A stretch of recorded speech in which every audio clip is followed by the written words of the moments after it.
Hey everyone, it's 10 Types, and today I'm going to be talking about a bunch of newly revealed cards, but not all of them. There was some new decks revealed from the Battle Academy cards, which I think we'll be getting here in internationally, but they're revealed in Japanese. I mean, all the cards are revealed in Japanese, so we might not be getting this specific product. They might be coming in our sets, which is a bit disappointing, as pretty much all the cards are terrible. Like this Lucario here has no extra text, and that's true for most of the cards. So, and this Lucario is like not good. 120, it's not good. It almost looks like a Pokemon TCG Pocket card.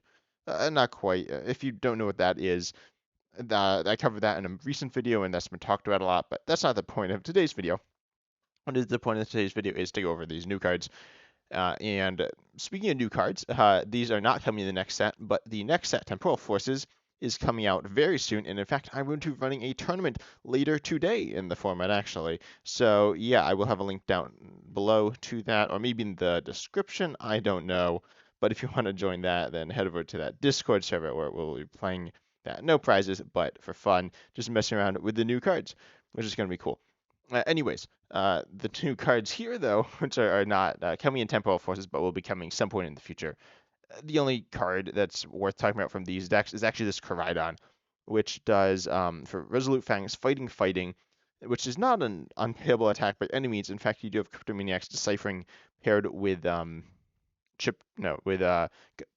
Pickaxe, so you can actually play this in one turn with relative ease, I guess. Anyways, what I'm saying is this card is payable and it does 70, but 120 if your opponent's active is an EX. This is incredibly good against Miraidon EX, and honestly, 1 point for 2 on a basic is pretty decent. We've seen this with Tropius, and that was pretty decent. This is a little more awkward to pay, but you do have higher HP with 130, and you don't need to be knocked out last turn. This is pretty interesting. Not terrible at all. Its attack cost is a little bit awkward, but certainly nothing too terrible, and I think this card is going to be potentially pretty decent going on in the future. Anyways, next up we have a new Pico. This one, uh, it will be coming. And we have a set Mask of Change, so that'll be the set that these cards are coming in. It looks like Pico here though is kind of interesting. Its ability Snack Search is actually the same as a Sableye. I didn't realize this at first, but it has an ability Snack Search. Once during your turn, you may look at the top card of your deck, and then you can discard it. So discarding that could be useful if you want cards in your discard, and it gives you like sifting ability, I guess would be the term, where you can kind of control your top deck, and it gives you viewing of that. It's not the most useful card, but it's certainly not a bad card either, and we'll definitely see potentially some play. I don't know if it'll see much. It has a little bit of synergy with Arc Phone and a few other things. But then you also have an attack for 1 lightning. Pick and patch, attach up to 2 basic energy from your discard to your Pokemon, and anywhere you like. Some people are actually talking about this card in GLC as well, which it could be okay there. But mostly, obviously, this video is aimed at standard, and it's not particularly good. But potentially, if you need to discard cards from the top of your deck, this could be useful. Although I don't see a case for that immediately, aside from, as I said, like Arc Phone, or there's Cryptomaniac's Deciphering, things like that. So it's not completely useless. Next up, we have Magcargo EX. Uh, yeah, we got this Pokemon here. But Magcargo EX here is kind of interesting. I heard some people saying it's really good. It's not really good, but it's okay. So it has 270 HP on a Stage 1 EX, which is pretty decent. Nothing insane there. Actually, I don't know the average. It might be a below average. But Hot Magma for Fire Colorless, you do 70 and then burn your opponent's active, so that's 90. That's not terrible, but certainly not a reason to play it either. There are much better attacks. But then you have Ground Burn. That is a really boring attack name. These attack names are terrible. But Fire Colorless, you do 140. Each player discards the top card of their deck. This attack does 140 more for each energy card discarded in this way. So this can do potentially a maximum of 420. Yeah, what is this? Anyway, so we got Magcargo EX, which is obviously potentially really powerful, but your opponent's not going to have an energy on top of the deck. I mean, maybe they do, and this is a mill, but not guaranteed. This loosely has synergy with the Pico from before as well, so you can look at the top card of your deck and be like, oh, that's synergy, I can keep it, or oh, it's not, I'll discard it. But that's not a great synergy. But this again has synergy with Cryptomaniac's Deciphering to load the top card of your deck. Potentially Arc Phone as well, as I mentioned, but probably not. But overall, Magcargo EX is pretty decent here. I don't think it's like a broken card. I don't think it's a terrible card, but the big issue is the energy cost, which is fire colorless.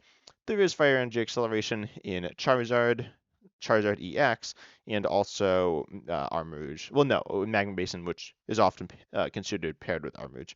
So you can use a combination of those. I think Charizard EX might be the best. I don't know. Charizard EX obviously is a very good card, but the Baby Charizard or the Charizard EX are both pretty good, and obviously Magma Basin would probably be played in any Magcargo deck as well.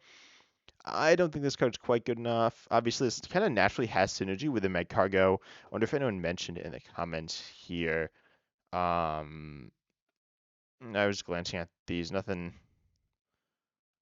No. Okay. Anyway, so um, what was oh yeah. So there's a Magcargo from I don't remember the original set. It was like EX something or something. I don't know. It was like a very old card, but then it was reprinted in Celestial Storm, I think. I could be wrong about that again. But yeah, it lets you search for any card and put it on top of your deck, which obviously has a lot of synergy with this. It was an ability once per turn. It was actually pretty good, but not broken. And yeah, so that kind of hints at that, but I don't think that'll happen. But it's not impossible. That'd be kind of cool, and you could do this in expanded. But nothing too crazy going on right now with this. Next up, we have Cramorant and Applin. Applin, oh, no, this is not a new Applin. We talked about the Diplin last time. Nothing too special there. This Applin can be used in GLC though, which is potentially really nice. But the more important thing here is Cramorant, which is a pseudo reprint, I guess, of Cramorant V with the same attack here, Spit Shot. Discard all energy from this Pokemon for 3 colors. Instead of doing 160 snipe, it's 120 snipe. This is really interesting. 120 snipe is decent. It's a very decent amount of damage to hit. Obviously, more would be better, but this isn't like it. This is a pretty decent number to hit. On top of that, you can power this up with one. Don't use double turbo. If you use double turbo, you'll do 100, which is obviously 20 less, and that's not amazing. I feel like you are passing below like a kind of amount of damage you want to be hitting. Although like 130 is better. But I would say 100 is not enough. But you can use this with Lost Zone and like Mirage Gate, and I think this could be useful. Obviously, this is a Cramorant, so if you're using the Lost Zone Cramorant, you can't go over 4 between the two, but I don't really see that happening. And generally, lists run 1 to 2 of the other Cramorant, especially like if they're not running Mirage Gate, they might be running 4 of the other Cramorant, but then you're not powering this up. So let's say you could have 2 of each, and I can't really see. I think you probably play 1 of each. That's more than enough. But if you could technically play 2 of each, and you're still fine on space. But yeah, I think this card's pretty interesting in Lost Zone because Lost Zone obviously has spread options, has a lot of different options in general. And yeah, this is pretty decent. Obviously, kind of comparing it to Sableye, it's worse, but you can attack with it earlier. I think this card is kind of cool. I don't know if it's quite good enough. You could play it in other decks as well. Obviously, you could play it in Chip Excalibur or I don't know. There aren't too many options, but you can play it. You can play it in Charizard EX. It's not amazing. You can attack the active as well, though. You do hit weakness. This does one shot. Does it one shot Gouting Fire? I don't remember, to be honest. It one shots like NTV. It one shots some things, so it's pretty okay. Next up, lastly, we have probably the most interesting card, Love Ball. It's an item, and it says it's a ball card. Search your deck for no, we went from slug. No, okay. Yeah. Anyway, Love Ball. We got ourselves the search your deck for a Pokemon with the same name as one of your opponent's Pokemon in play. Reveal it, put it into your hand, and then shuffle your deck. This is interesting, but also kind of bad, honestly, because I mean, you need to be playing like the same deck as your opponent or a similar deck as your opponent. Obviously, someone mentioned like Lumineon V, but that doesn't see a ton of play. The main thing you're looking at here is like the barrel engines and Pidgeot engines and Arceus V Star and Rotom V as well, and those are pretty common. I'm sure there's some other very common Pokemon, and this is potentially useful. When it's not useful, though, it's not useful at all. So one, you can be playing some weird mishmash of different decks. But that being said, keep in mind if your opponent plays like the basic, you can search the basic. If they play the evolution in that's in play, you can search the evolution, not the basic. So it's okay. I think it's too niche.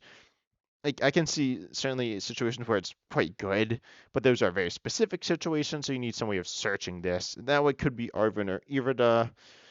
But you could just search out some other ball search, and so it's not amazing. I definitely think there are certain use cases of this, and I would not be shocked if this saw some play. I wouldn't really be shocked if this didn't see any play either. It's not a particularly good card. I think the only reason it could see play is because we have a lot of search for it and potential like reasons for it to be used. But of course, there aren't any super consistent Pokemon like Pokemon that are played in like every deck. If we got a card like Tapu Lele GX, this would be really good. Shaman V, the Denny GX, Crobat V, even potentially. But we have Lumineon V, and Lumineon V is just not in the same level as those other Pokemon that saw play that were like in every deck and also stayed on play. I guess some of them would technically play at times, but for the most part, they just sit in the bench and be really good. Honestly, if you're opponent to just boss up, but yeah, no, that would be good if we saw a card like that. Obviously, Lumineon V it has the same ability as Tapu Lele GX, but just in terms of a number of different things, it's not as good or anywhere near as good. But if we do see a card that has a really good on play ability that everyone's going to play, you can use this. Actually, no. One use case of this is Radiant Greninja. Radiant Greninja is really heavily played, probably in around half of decks, which isn't absurdly high. But if your opponent plays it, they're probably going to put it into play. And so this could be useful. It's super situational, and it would probably be bad most of the time. But I don't know. I don't think this is a terrible card. Some people are saying it's absolutely terrible, and it's not. It is playable, potentially, but not great. But anyway, I'm hoping you enjoy the video. As I said, check out my pinned comment. I have actually two things. I also am doing a Family Feud video. If you want to play in that, you can actually message me or just comment down below and all that good stuff. If you want to do that, as I said, I got a tournament in a few hours, in 2 hours, no, in an hour. It's at 2 p.m. EST, Saturday the 2nd, whatever that day is. Anyway, I hope you enjoyed. If you did, consider liking, subscribing, all the good stuff, and I'm excited to see you in the next video.